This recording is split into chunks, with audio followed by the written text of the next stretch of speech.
Welcome to another crash course in Warframe. Today we're going to be focusing on the most ninja of space ninjas, Ashe. Now, Ashe and Loki share some of the same basic principles when it comes to stealth play, and while the introduction of Sentinels have allowed pretty much any frame to experience stealth, it pales in comparison to Ashe's Smokescreen. When comparing these two frames, solo play definitely puts them on relatively even ground, but in a team setting, Ashe lacks some of the utility that makes his counterpart so useful. But he makes up for it in durability. As you'll see, the build that I'm using in all the footage captured today does not include a shield or health mod. But regardless, as we all know in Warframe, being invisible means damage. Lots and lots of damage.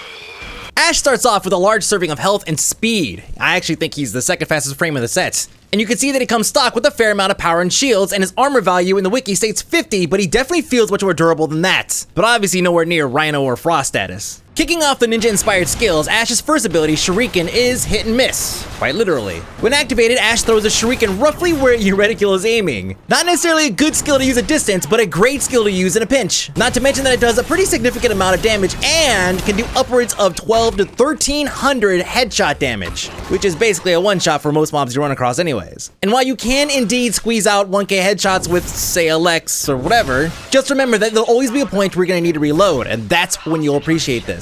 Next up, we have Smokescreen, and this is basically stealth on demand for cheap, which makes up for the fact that it doesn't last quite as long as Loki's invisibility. You see, Ashe, while marketed as a stealth-oriented frame, feels much more at home being in the thick of the action, using Smokescreen as an opportunity to crank out crits or an extremely viable escape mechanism versus attempting to tiptoe your way through missions. But because of how cheap it is, even before reducing it through modding, it's an ability you'll find yourself using almost constantly. The only obstacle you run into is trying to get around without being able to see your character at all.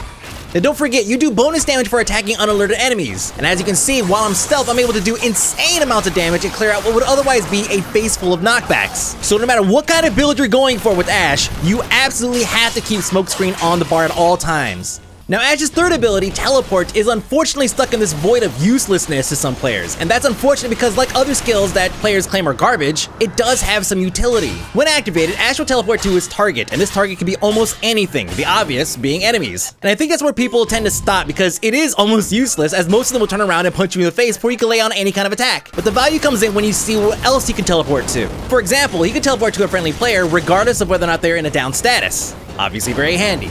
And he can also teleport to the cryopod during a defense mission if, some emergency cleaving's required. Definitely very handy. I mean, if you wanted, you can even teleport to turrets and security cams. Just your results may vary.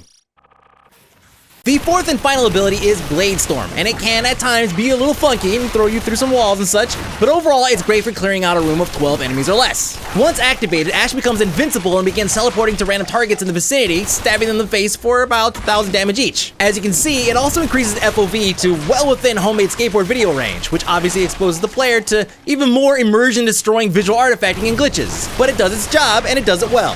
So when dealing 1,000 damage per hit, you can see that this would scale pretty well into mid-game for light armored enemies. But don't expect an Ancient to feel anything more than would be comparable to a sturdy man hug. They don't like that. The back and forth between Ashe and Loki will never end. Just know that Ashe supports the more offensive end of the stealth spectrum, while Loki maintains the more utility side. But with incredible mobility and base stats built into the frame, you can afford to equip mods other than health and shield boosts. But the best part of playing Ashe is if you get caught out in the open, which inevitably happens from time to time, you'll be able to hold your own better than most frames currently in the game.